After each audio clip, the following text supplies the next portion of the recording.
Programme news watch میں ناظرین ایک بار پھر آپ کو خوش آمدید کہتے ہیں، اور پروگرام کے اس مرحلے میں ایک بار پھر ہم بات کریں گے پاکستان کی اس وقت کمزور معیشت کی، کہ ایک طرف عالمی منڈی میں تیل کی قیمتوں میں اضافہ ہوتا چلا جا رہا ہے، لیکن ظاہر ہے کہ گزشتہ دنوں جو ہم نے ایک رد عمل دیکھا پاکستان میں سیاسی جماعتوں کا، حکومت میں شامل اتحادی جماعتوں کا اور اپوزیشن جماعتوں کا، جو حکومت نے تیل کی قیمتوں میں اضافہ کیا تھا 6 روپے سے زائد کا، اس سے یہ لگ رہا تھا کہ ظاہر ہے یہ اضافہ ہوگا اور اس سے ریونیو جنریٹ ہوگا، لیکن اس کے بعد بھرپور رد عمل سامنے آیا اور حکومت کو یہ فیصلہ واپس لینا پڑا۔ اب جبکہ عالمی مارکیٹ میں تیل کی قیمتوں میں اضافہ ہوا ہے، گزشتہ روز حکومت نے تیل کی جو سابقہ قیمتیں تھیں وہ برقرار رکھی ہیں۔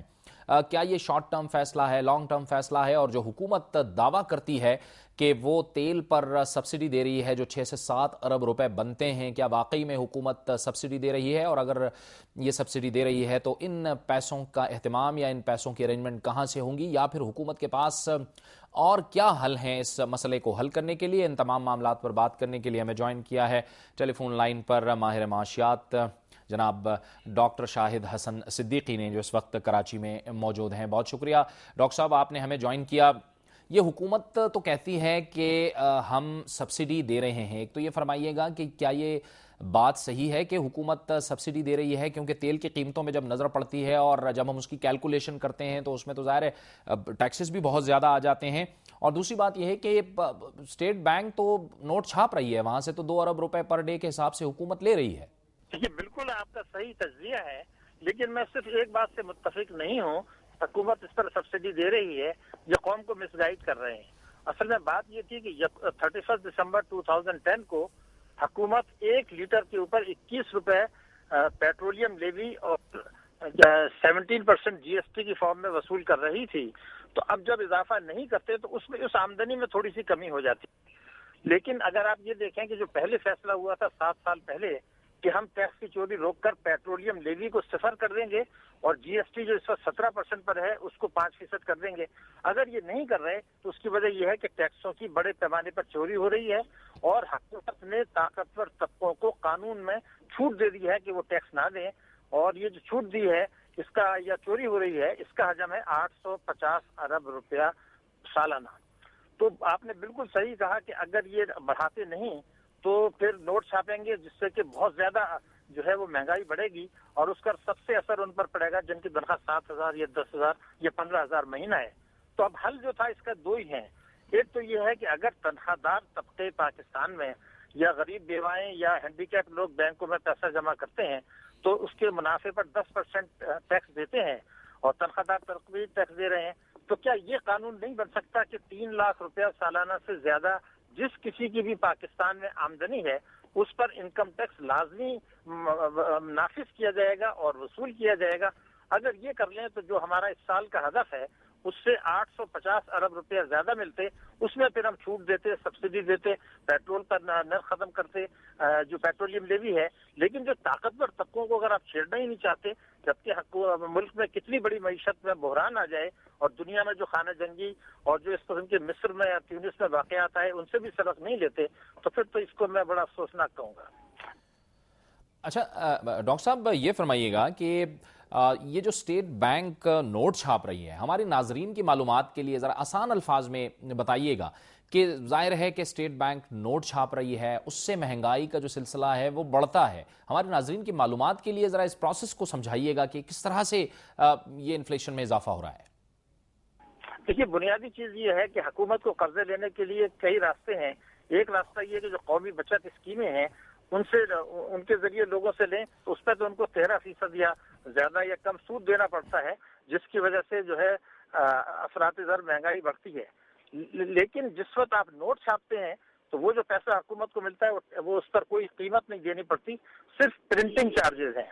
تو ہمارے یہاں جو اکنامکس میں یہ ہوتا ہے کہ اگر اشیاء کی طلب بڑھے گی اور آپ کے پاس اشیاء موجود نہیں ہیں کیونکہ معیشت گرو نہیں کر رہی، تو بہت زیادہ پیسہ تھوڑے سے سامان کو جب چیز کرے گا، اور نوٹ چھاپنے سے منی ان سرکولیشن جو ہے وہ بڑھ جاتی ہے، تو پیسہ موجود ہے کیونکہ نوٹ چھاپ لیے ہیں، لیکن معیشت گرو نہیں کر رہی یعنی اشیاء موجود نہیں ہیں، تو اس کی قیمتیں بڑھ جاتی ہیں۔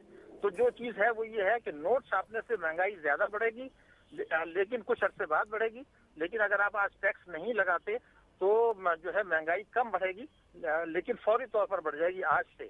تو ہم نے یہ سیاسی فیصلہ کیا کہ مہنگائی زیادہ بڑھے لیکن آج جو ہے فی الوقت آج کا دن تو نکل جائے کل دیکھا جائے گا. تو یہ تباہ کن پالیسی ہے.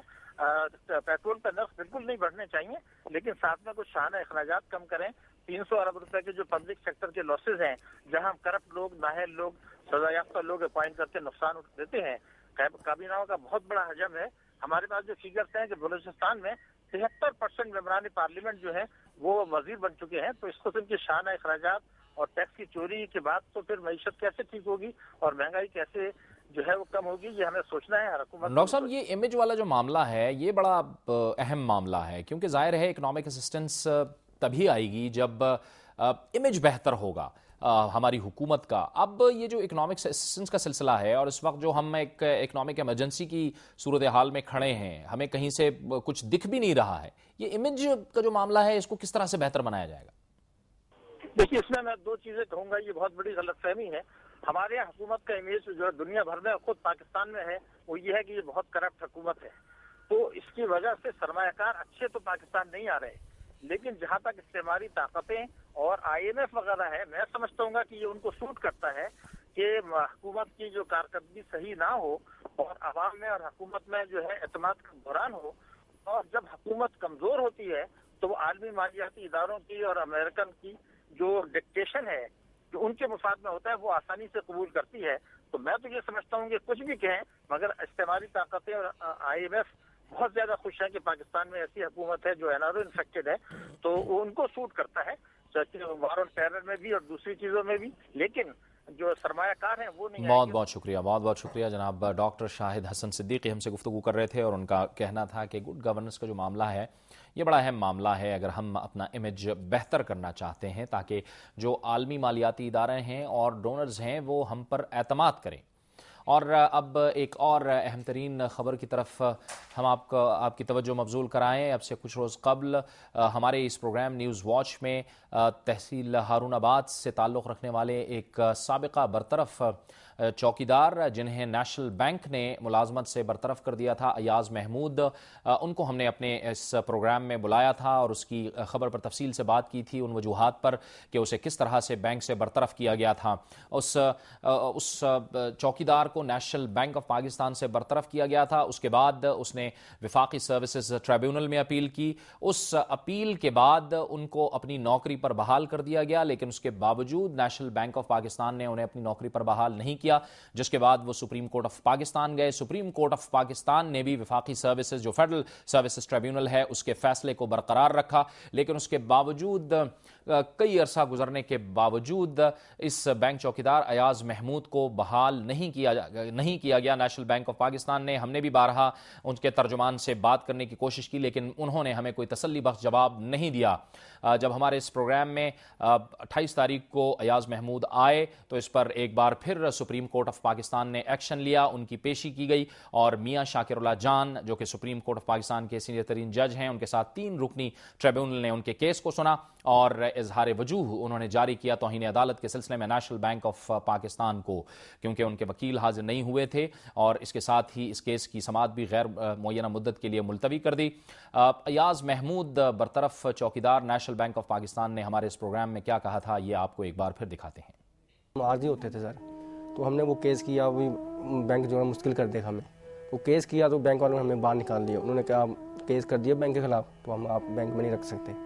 اس کے بعد پھر ہم نے جناب اسے تو ہے آپ کو بتایا FST میں کیس چلتا رہا 2-3 سال. اس کے بعد وہ بینک جو نا پہل میں چلا گیا سپریم کورٹ میں, وہاں سے بھی ہمارے حق میں فیصلہ ہوا. اس کے بعد ہمیں توہین عدالت کا کیس کیا, یہ 3 دسمبر 2009 کو ہوا سر. لیکن 5-6 چکر ہم کراچی کے لگا چکے ہیں سر. بینک اس پہ کوئی ہلچل نہیں کرتا جناب. جو میری سیٹ ہے گی نا سر چوکیدار کی, وہ چوکیدار پہ رکھ لیا جائے. میں کو یہ نہیں کہہ رہا مجھے چوکیدار رکھیں یا اپنے کلرک رکھیں, یا چوکیدار کی میری سیٹ ہے وہ چوکیدار مجھے رکھ لیں. اس پہ ہی بحال کیا چپ سر نے. انہوں نے کہا اگر بینک کے پاس اگر کوئی ثبوت ہے تو اپیل میں آ جائے, یہ تو اسے ریسیٹ کر کے اپائنٹمنٹ کر دیں. ٹھیک ہے. تو انہوں نے ابھی تک میں 5 چکر بھائی میرا چھوٹا بھائی 5 چکر وہ کراچی کے لگایا. وہ کبھی کہتے ہیں آج کرتے ہیں کبھی کہتے ہیں وہاں صحیح صاحب ہیں, وہ کہنے لگے آپ کورٹ میں چل جائیں دوبارہ. انہوں نے یہ جواب ایاز محمود جو کہ نیشنل بینک کا برطرف چوکیدار ہے، اس کی والدہ نے چیف جسٹس آف پاکستان جناب افتخار محمد چودھری سے اپیل کی تھی کہ ان کی اس فریاد کو سنا جائے، جس کے بعد سپریم کورٹ آف پاکستان میں ان کی کیس کی سنوائی کی گئی۔ نیشنل بینک آف پاکستان پہ بھی اب یہ لازم ہوتا ہے کہ وہ فوری طور پر اس مزدور کی کہانی اور اس مزدور کے کرب کو محسوس کرے۔ یہ تھا ہمارا آج کا پروگرام، انشاءاللہ کل آپ سے دوبارہ ملاقات ہوگی۔ جاوید اقبال کو اجازت دیجیے، اللہ حافظ۔